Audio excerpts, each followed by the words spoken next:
আসসালামু আলাইকুম। আশা করছি যে যেখানে আছেন ভালো আছেন, সুস্থ আছেন। আজ আমি আপনাদের সাথে কি শেয়ার করব তা নিশ্চয়ই দেখেই বুঝতে পারছেন।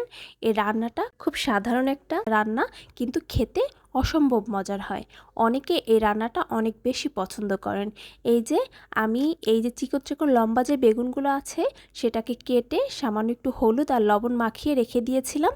তারপরে এই যে তেলে ভালো করে উল্টে পাল্টে ভেজে নিচ্ছি। এই বেগুনটা ভাজতে না বেশি তেলের প্রয়োজন হয় না। আর যদি আগে থেকে একটু হলুদ আর লবণ মাখিয়ে রেখে দেওয়া যায় তাহলে খুবই অল্প তেলে বেগুনটা খুবই সুন্দরভাবে ভাজা যায়।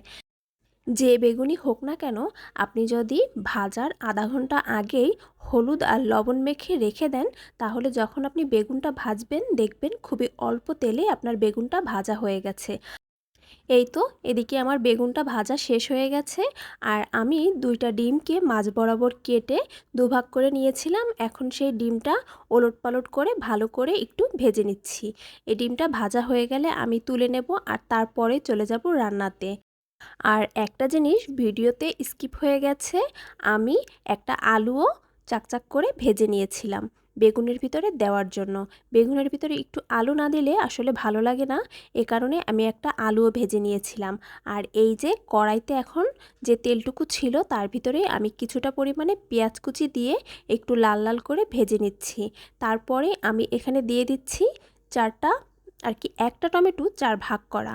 আর এটা কিন্তু আমার ফ্রোজেন টমেটো।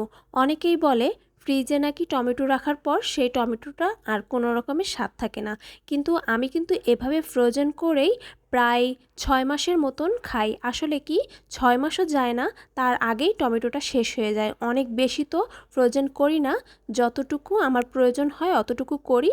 তা দিয়ে আমার প্রায় কয়েক মাস খুব ভালোভাবেই চলে যায়।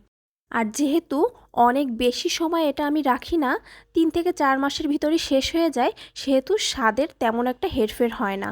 এই যে মশলাটা ভালো করে কষানোর পরে আমি এর ভিতরে বেগুন আলু যে ভাজাটা ছিল সেটা দিয়ে একটু ভালোভাবে কষিয়ে নিচ্ছি।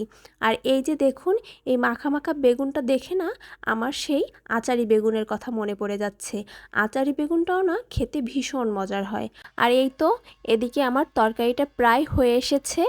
আমি এর ভিতরে ভালো করে ঝোলটা যখন একটু কমে এসেছে তারপরে ডিমটাও দিয়ে দিয়েছি। দিয়ে এখন একটু মাখা মাখা হলেই নামিয়ে নেব। রান্নাটা প্রায় শেষ, এখন তুলে নেওয়ার পালা।